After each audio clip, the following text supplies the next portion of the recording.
Are you a woman over 50 or perhaps a woman over 40 going through perimenopause and you want to know what the belly fat loss journey looks like for an everyday woman who's not a fitness trainer or a doctor or a nutritionist? Well, if so, then stay tuned because in this video, I'm going to be sharing with you 5 lessons that I learned on the journey to lose my belly.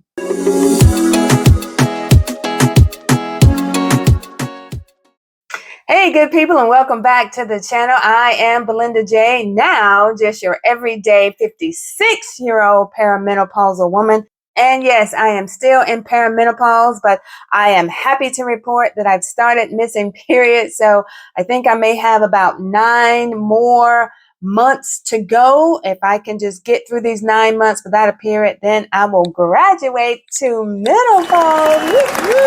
But until then, the struggle is definitely real.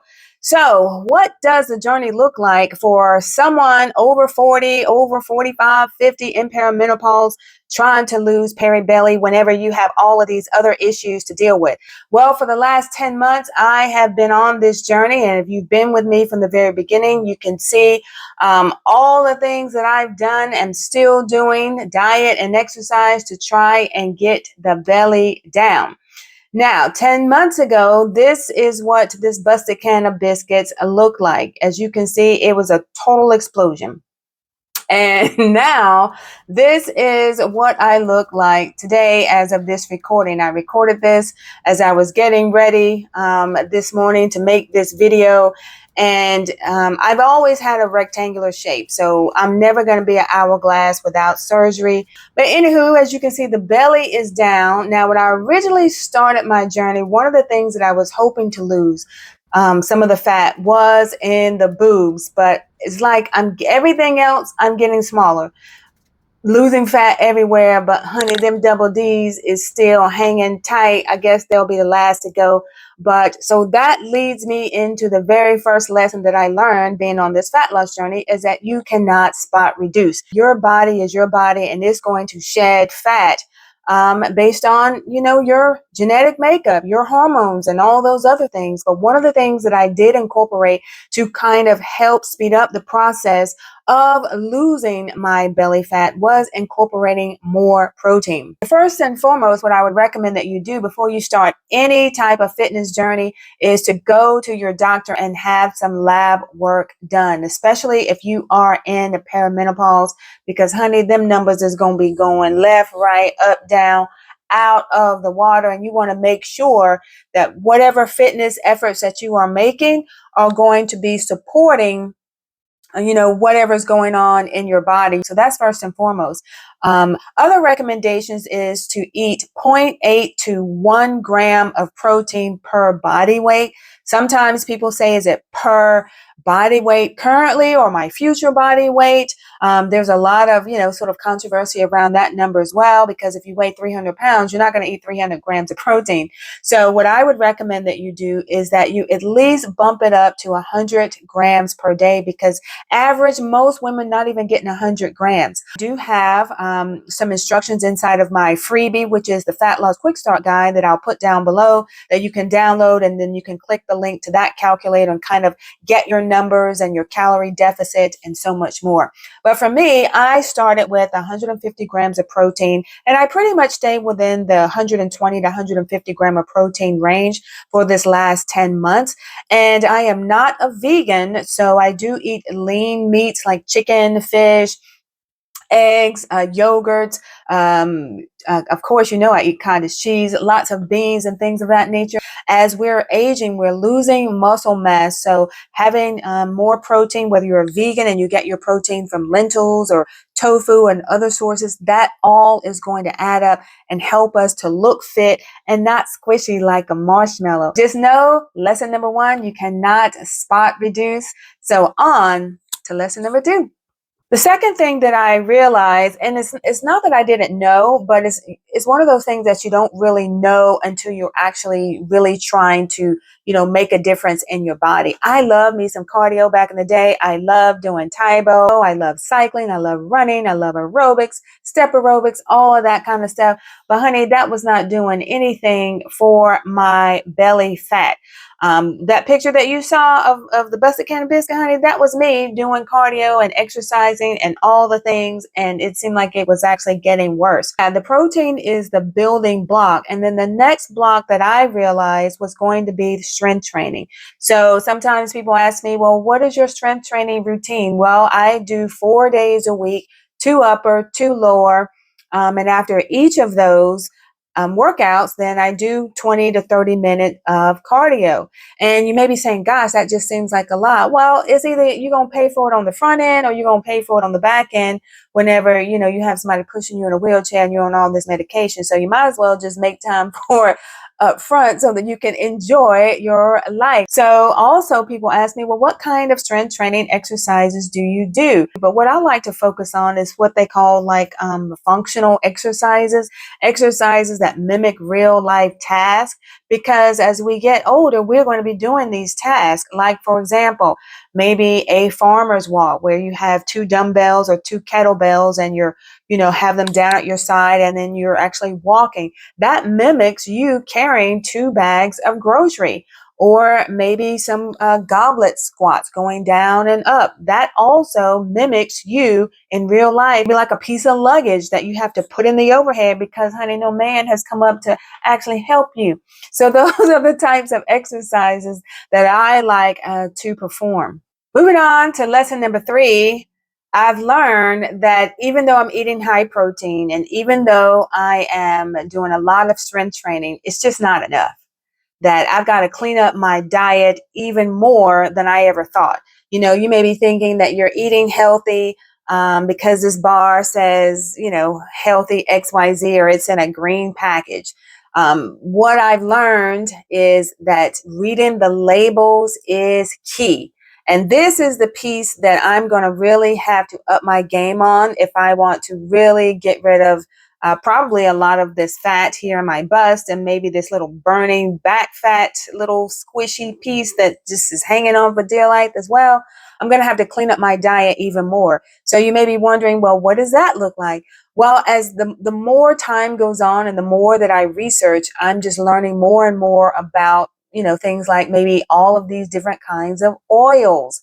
It's just very, very hard to bypass food without some kind of oil. But I am going to be making a conscious effort moving forward to just kind of cut out as much of those products in my diet. There's also a lot of hidden sugars and things of that nature in our foods as well. I've always kind of looked at the sodium and the sugar intake, but now I'm really focusing on looking at that cholesterol number, learning more about those hidden sugar terms. It may not necessarily say the word sugar, but there's a lot of other terms that equals sugar that along this last 10 months I may not have been aware of, or maybe I've just said, well, everything else is clean except for this one little ingredient. But moving forward on this journey, I'm really going to tighten up on making sure that I can get as clean as possible moving forward. Not so much for the physical aesthetics of it all, but for the internal wellness. Like I mentioned to you before, go and have your lab work done, because that lab work is going to be the key to your longevity. I don't care how people look. There's people out here that still have heart attacks, strokes, fatty livers, and things of that nature, and they look like they're in, top tier fitness condition. But it's not always about what you see, it's about what you don't see. I know it's overwhelming and it's extremely expensive to just go through your pantry or your refrigerator and get rid of everything there and start over. Start small, just start cutting things out. Like if you're like, I'm not throwing out all of that stuff in this economy, then I get it. Just finish it, and then the next time that you have to go and buy a replacement, just look for something better. It's these small daily changes that stack up over time. My mantra is progress over perfection. And as long as we don't give up and as long as we commit to making small changes, we'll indeed get there. Winter ARC season kicks off October 1st, and I have an exclusive freebie for all of you who have purchased the Perimenopausal Playbook. It's my way of giving back and saying thank you, thank you, thank you for your support. So if you've been struggling with consistency, then you have no excuse anymore, because you are going to be invited into an exclusive private community where we work through the Winter ARC 90-day challenge together. So all you have to do is just bring your dedication. And if you don't have the Perimenopausal Playbook yet and you want to join us so that you can finally get the results that you're chasing, then I'll put a link down below to my official I Am Belinda J store, where you'll be able to pick up your copy today. So stay tuned and keep an eye out for the email invite, and I'll see all of you on the inside. The fourth lesson that I learned is no matter how much protein I ate, no matter how great my workouts were, that I could still sabotage my results if I were stressed or had not been having a good night's sleep. So that is something that, a lot of times that we don't really talk about. We really just focus on what we eat and how we exercise. But a couple of things that I do to alleviate my stress is I start my mornings with this book, which is The Pivot Year. It is a great book. You read like one page a day, and it has really like some life motivating, inspirational little blurbs in there. And then I pair it with, my daughter says I need a white glove to even be touching my Bible, honey. But I just turn to a random scripture in here and get me some word, followed up by some meditation and prayer.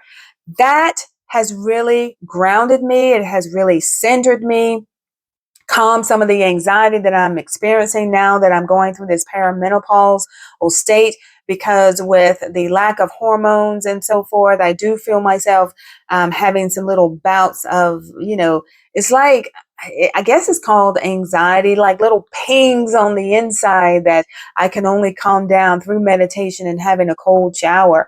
And once I'm able to do that, I know that I'm on the right track, to get rid of this body fat. Sleep is another issue that I was experiencing in perimenopause, because I was having hot, cold flashes. I would get up at night, take off any clothes that I may have on, and then 5 minutes later, I'd be so freezing, I'd have to put more clothes on under blankets and so forth, and that's going up and down. So what I got to kind of regulate that whole experience, because I was having more hot flashes than I was cold, is I got me this cooling blanket. I don't know what kind of technology is in these things. Like, you can buy cooling sheets, comforter, blankets, and things of that nature. But for me, it works. I sleep under a cooling blanket, and I find that when I do that, it's like the blanket absorbs the heat and keeps my body cool. I can't explain it. I'll just put a link down below to show you where the one that I got. But I finally realized that all of these things work together. The diet, the exercise, the meditation, the mental calmness, and your sleep habits are all going to play a really big role in your ability to lose that body fat. So don't overlook how important stress relievers and getting a good night's sleep is. And last but not least, the fifth lesson that I learned on this fat loss journey, honey, is consistency and dedication is the key. One thing that, we're not 20 anymore. We're not going to go hard for 30 days of eating clean and working out hard to try and get into that summer bikini. It ain't even on that level anymore at this age. It's about longevity. It's about you being able to, live independently in your 50s, 60s, 70s, 80s, and beyond. And in order to do that, you're going to have to be consistent on this journey with those other 4 lessons that I've just talked about. You know why? Because, honey, them hormones, they are working 24/7 to make your belly bigger and bigger and bigger every year. Now, when I talk about consistency, for me, consistency look like, for 80% of the time, I'm going to do right, and 20%, I'm not. And that 20% may mean eating a whole pizza or eating some Chick-fil-A or having a glass of wine or two, or going on vacation and not really focusing so much on it, because I have done the work for the majority of the time. So I know, and I've learned through this process, that my results are not going to vanish overnight simply because I indulge, one or two times while I'm on vacation. I am on a fat loss journey, which is totally different than being on a weight loss journey. So my final advice to you is to just start. Just start small. Change out the white bread for whole wheat bread. Instead of going to the gym and getting intimidated by all the people working out, just start walking 1, 2, 3 days a week, and then go from there. You can do it. I know if I can do it from where I started from, that you can do it as well. It is possible to get that belly down, but it's going to take some work. So that's it for this week's video. If you found it to be entertaining, enlightening, then consider giving it a like, share, and subscribe. So until next time, y'all take care, and I'll see you in the next video.